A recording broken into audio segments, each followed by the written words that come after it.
پوری بات کرے، اور پھر جس طریقے سے لوگ سنجیدگی سے چیئرمین صاحب کو لے رہے ہیں، ان کی باتوں کو سن رہے ہیں، انٹرنیشنل سارے فورمز میں، انٹرنیشنل سارے جریدے جس طریقے سے ان کو پذیرائی دے رہے ہیں،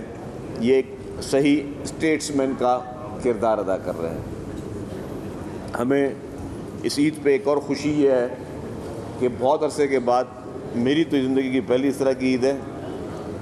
آپ لوگوں کے میرے خیال سے میرے ہی ایج گروپ والے بیٹھے ہیں، یہ وہ عید ہے جس میں پاکستان نے ایک عظیم جنگ جیتی ہے۔ یہ عظیم جنگ جیتنے کے بعد یہ ہم سب کی پہلی عید ہے۔ تو ایک تو عید قربان ہے، عید قربان میں جو قربانی کی ہمیں راہ دکھائی گئی کہ اللہ تعالیٰ کے حق میں کس طریقے سے حضرت ابراہیم علیہ السلام نے جو قربانی کا ایک عظیم مثال پیدا کی، لیکن یہ پورے پاکستانیوں کے لیے، پاکستان میں رہنے والے ہر شخص کے لیے یہ خاص عید اس لیے ہے کہ اس عید پہ ہم ایک فاتح قوم کی طرح عید منا رہے ہیں۔ فاتح قوم کی طرح جس طرح ہم نے بھارت کو ایک عبرتناک شکست ہمارے افواج نے، ہمارے ایئر فورس نے، ہماری نیوی نے، ہماری پوری قوم نے، ہماری حکومتوں نے دی، اس کی اس سے پہلے مثال نہیں ملتی۔ وہ بھارت جو کہ غرور میں مبتلا تھا، وہ بھارت جو کہ گھمنڈ تھا، اس کو ایشیا ٹائگر بننے کا ایک خواب تھا، جو چکنا چور 3 دن میں پاکستان نے بھارت کے ساتھ جو حشر کیا ہے، پاکستان نے جو بھارت کے ساتھ جس طریقے سے اس کو عبرتناک شکست دی ہے، اس کی مثال دنیا کی تاریخ میں کسی جنگ میں نہیں ملتی۔ تو یہ اس تاریخی فتح کے بعد یہ پاکستانیوں کی پہلی عید ہے، تو اس عید کو منانے کا بھی مزہ کچھ اور ہے۔ اس عید کو منانے کا مزہ بھی کچھ اور ہے کہ آپ ایک فاتح قوم ہو، اور وہ جو کہ ہم سے کئی گنا بڑا ملک جس کی پاپولیشن 1 ارب 40 کروڑ ہے، وہ جس طریقے سے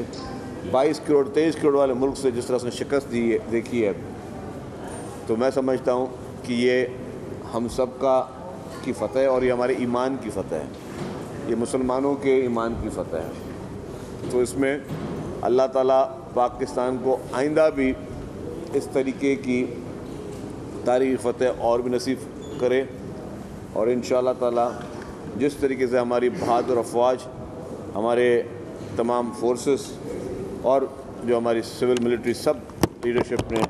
اور پوری قوم نے یہ جنگ جیتی ہے، اس جنگ میں افواج کے ساتھ ساتھ ڈپلومیسی کے جو فرنٹ پہ ہم نے جنگ جیتی ہے، پھر ہماری میڈیا نے جو خصوصی طور پر کردار ادا کیا اور جھوٹے بھارتی پروپیگنڈا کو جس طرح چکنا چور کیا، پھر اسی طریقے سے ہمیں ہمارے سوشل میڈیا پہ ہمارے لوگوں نے جس طرح ایک تاریخی فتح حاصل کی، میں سمجھتا ہوں یہ ایک یونائٹڈ اور مشترکہ طور پہ جو پاکستانیوں کا اتحاد تھا اس کی فتح ہے۔ آج کے اس عید پہ میں خصوصی طور پہ یاد کروں گا ان سیلاب متاثرین کو جو کہ 2022 کے سیلاب میں جن کو ایک بہت بڑا نقصان ہوا، ان کے گھر صفحہ ہستی سے مٹ گئے، اور پھر چیئرمین بلاول بھٹو زرداری صاحب نے ان کے لیے کہا کہ جی ان کو گھر بنا کے دیں گے، اور آپ نے دیکھا کہ 21 لاکھ افراد کے لیے گھر بنائے جا رہے ہیں، اور ان 21 لاکھ افراد کے گھر بنانے کے لیے جس طریقے دن و رات حکومت سندھ کوشش کر رہی ہے، اس کی بھی دنیا کی تاریخ میں کوئی مثال نہیں ملتی۔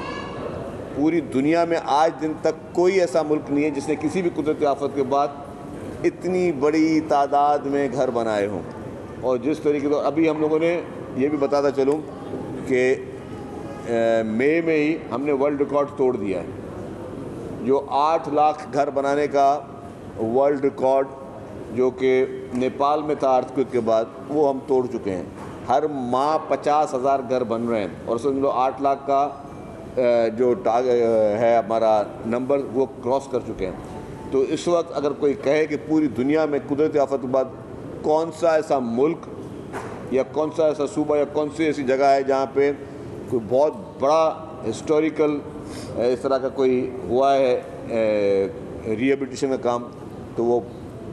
पाकिस्तान में सूबा सिंध में पाकिस्तान पीपल्स पार्टी की हुकूमत सिंध है, जिसने दुनिया की तारीख़ का सबसे बड़ा अजीम रिहायशी मंसूबा गरीब लोगों के लिए और बेघर लोगों के लिए, मिस्किन लोगों के लिए जो है वो बना के दिए। और आप जहाँ बैठे हैं, तो ये मैं रूरल एरिया में बैठा हूँ, ये मेरे सारे लोग जो आपको नज़र आ रहे हैं सारे, इन सबके गाँवों में आप खुद जाके भी देख लें, आपको नजर आएंगे जिस तरह घर बन रहे हैं, खुसूसी अफराद के लिए जिस तरह घर बन रहे हैं, जो हमारे डेफिशिएंसी वाले अफराद उनके लिए ख़ास जिस तरीके से बन रहे हैं, मतलब इसकी कोई मिसाल नहीं मिलती है। और उसी तरीके से इन गर्मियों में भी पाकिस्तान पीपल्स पार्टी की सिंध हुकूमत जिस तरीके से उन घरों में भी और बाकी लोगों में भी मुफ्त में सोलर के सिस्टम्स बांट रही है, मैं समझता हूँ इसकी भी कोई मिसाल नहीं मिलती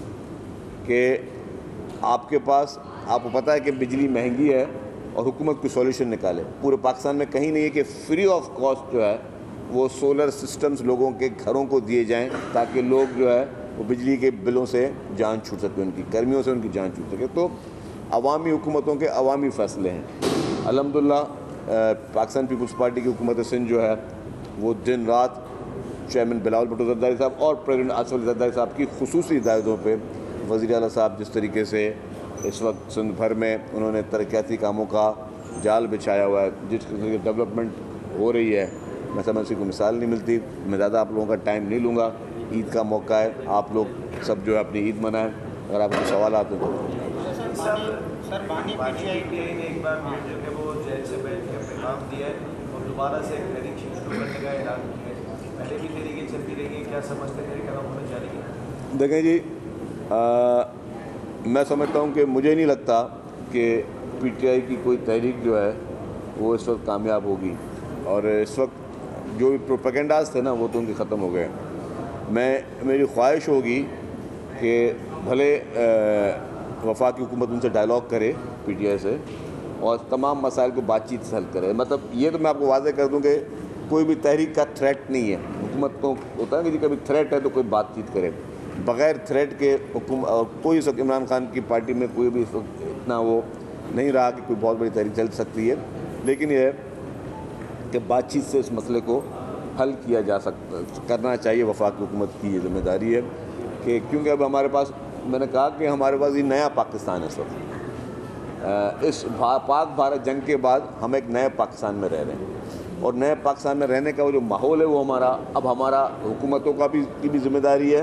और हम सब की जिम्मेदारी है कि इस माहौल को बेहतर करें, उस अफरा तफरी वाले माहौल को ख़त्म करें, इंतशार के माहौल को ख़त्म करें, वो जो बिलावजह गालम गलूच का जो कल्चर पीटीआई ने शुरू किया उसको ख़त्म करें।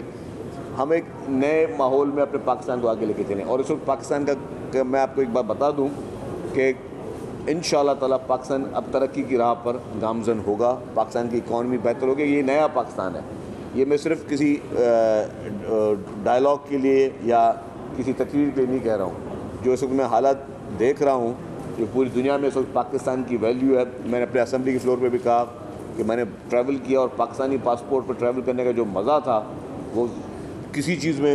वो उसकी फीलिंग ही नहीं है। इंशाअल्लाह आप हैदराबाद के दोस्त हैं, आप भी पासपोर्ट जब जाएंगे तो आप दुनिया में अब आपको लोग दूसरी नज़र से देखेंगे। आप मतलब एक